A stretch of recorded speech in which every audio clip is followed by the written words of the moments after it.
One bright summer's morning, a woodcutter set off from his house on the edge of the forest. In the house, a little girl watched her mother preparing food, which she packed carefully into a basket. The little girl was called Little Red Riding Hood, as she always wore a red cape with a hood that her clever mother had made for her. When the basket was finished, Red Riding Hood's mother called her and said, "Here's a basket of freshly baked cakes and bread which I want you to take to your grandmother, who has not been well. Take care as you go through the wood, stick to the path, and don't stop to talk to strangers on the way. And when you've seen grandmother, hurry back and let me know how she is." "Yes, Mama," said Red Riding Hood, and went on her way. She began to wend her way through the wood, where she had been many times before with her father, the woodcutter. The birds and the small animals that lived in the wood followed her, for they were not afraid of her. After a while, she stopped to pick some flowers, thinking that they would make a nice present for her grandmother.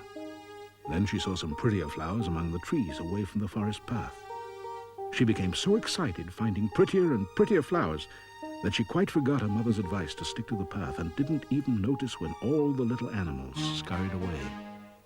So when a shadow fell across her path, she was quite surprised to see a tall stranger standing next to her. "Good morning, my child," he said. He was a big, bad wolf. But Red Riding Hood didn't know this and answered politely, "Good morning, sir."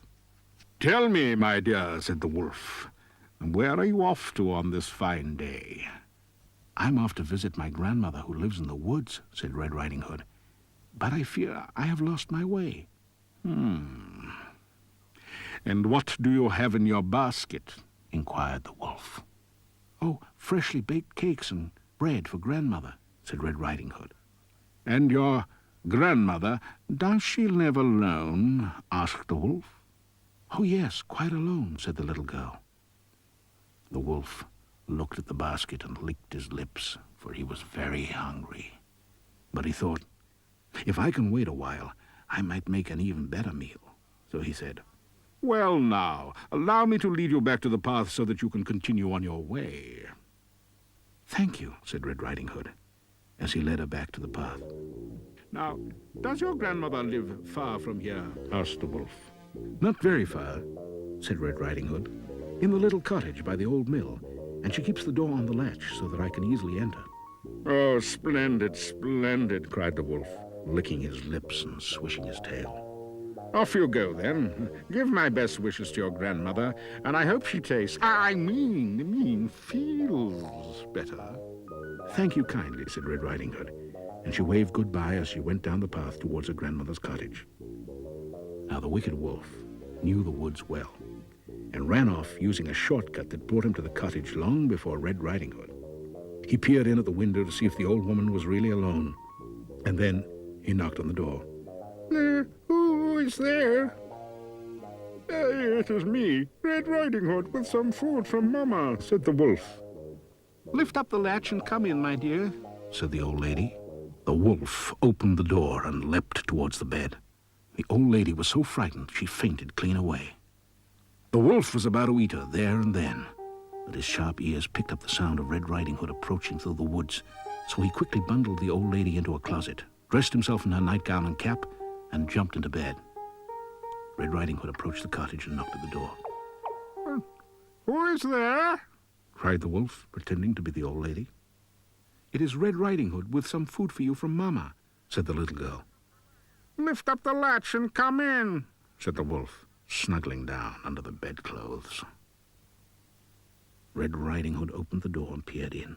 It was not very light in the cottage, but you could just see the old lady's nightcap lying on the pillow. "I hope you're feeling better," said Red Riding Hood as she approached the bed. The wolf did not answer, but his eyes gleamed.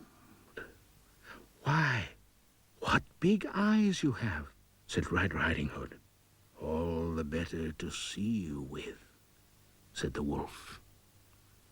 Then Red Riding Hood noticed the strange shape of Grandmother's nightcap and said, "What big ears you have, Grandmother."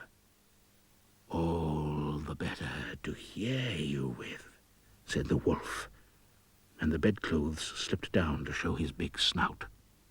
"My goodness, what big teeth you have!" cried Red Riding Hood in alarm. All the better to eat you with, snarled the wolf.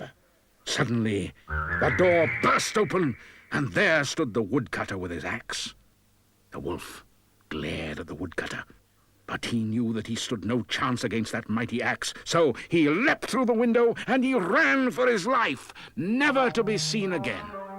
Red Riding Hood was so frightened she was crying and trembling. Her father put down his axe to comfort her.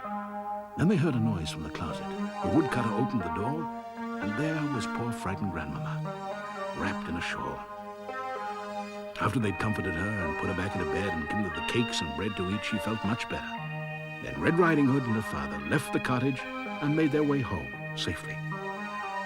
But from that day on, Red Riding Hood took care not to stray from the path and learnt to be on her guard with smooth-talking strangers.